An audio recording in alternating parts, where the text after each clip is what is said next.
परमात्मने नमः। श्री रामचरितमानस बालकांड आगे।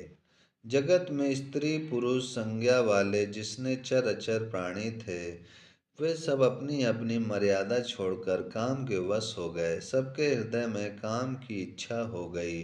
लताओं बेलों को देखकर वृक्षों की डालियां झुकने लगीं, नदियां उमड़ उमड़ कर समुद्र की ओर दौड़ीं और ताल तलैया भी आपस में संगम करने मिलने जुलने लगीं।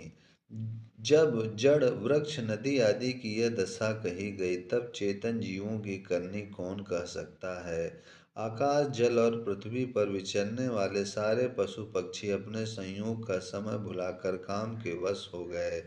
सब लोग कामंद होकर व्याकुल हो गए। चकवा चकवी रात दिन नहीं देखते। देव दैत्य मनुष्य किन्नर सर्प प्रेत पिशाच भूत बेताल, ये तो सदा ही काम के गुलाम हैं। यही समझकर मैंने इनकी दशा का वर्णन नहीं किया।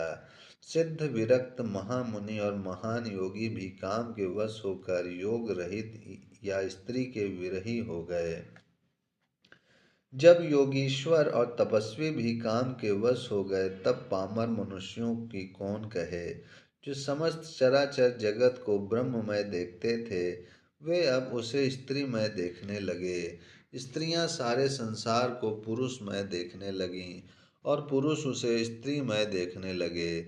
2 घड़ी तक सारे ब्रह्मांड के अंदर कामदेव का रचा हुआ यह कौतुक तमाशा चला चलता रहा। किसी ने भी हृदय में धैर्य नहीं धारण किया।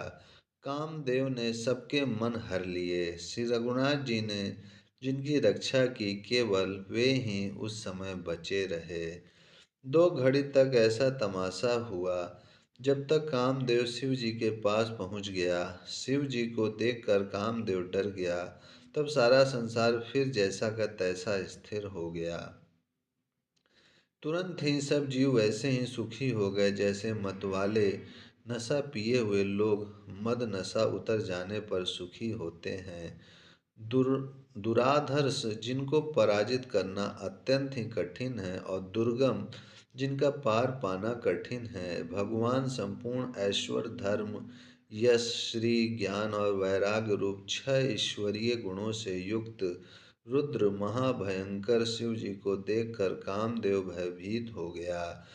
लौट जाने में लज्जा मालूम होती है और करते कुछ बनता नहीं।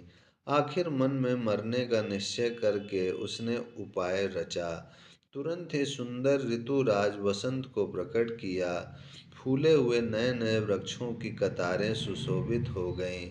वन उपवन बावली तालाब और सब दिशाओं के विभाग परम सुंदर हो गए। जहाँ तहाँ मानो प्रेम उमड़ रहा है, जिसे देखकर मरे मनों में भी कामदेव जाग उठा। मरे हुए मन में भी कामदेव के जागने लगा। वन की सुंदरता कहीं नहीं जा सकती। काम रूपी अग्नि का सच्चा मित्र शीतल मंद सुगंधित पवन चलने लगा। सरोवरों में अनेकों कमल खिल गए, जिन पर सुंदर भंवरों के समूह गुंजार करने लगे। राजहंस कोयल और तोते रसीली बोली बोलने लगे और अप्सराएं गा गा कर नाचने लगीं। कामदेव अपनी सेना सहित करोड़ों प्रकार की सब कलाएं उपाय करके हार गया, पर शिव जी की अचल समाधि न डिगी।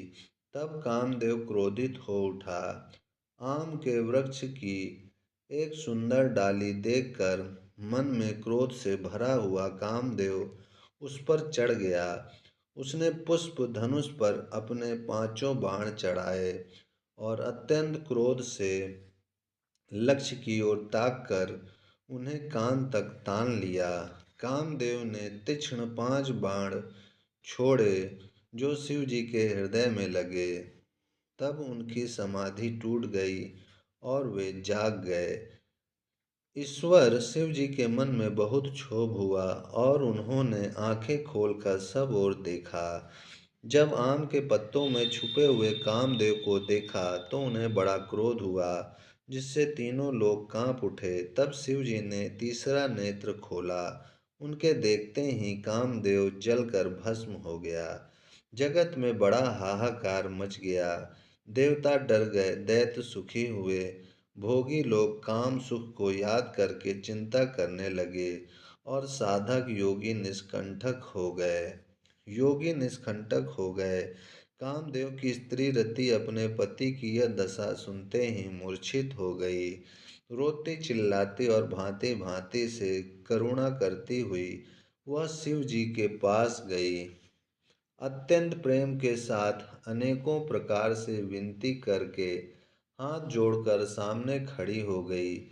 शीघ्र प्रसन्न होने वाले कृपालु शिव जी अबला असहाय स्त्री को देखकर सुंदर उसको सांत्वना देने वाले वचन बोले। हे रति, अब से तेरे स्वामी का नाम अनग होगा। वह बिना ही शरीर के सबको व्यापेगा। अब तू अपने पति से मिलने की बात सुन। ओम शांति शांति शांति।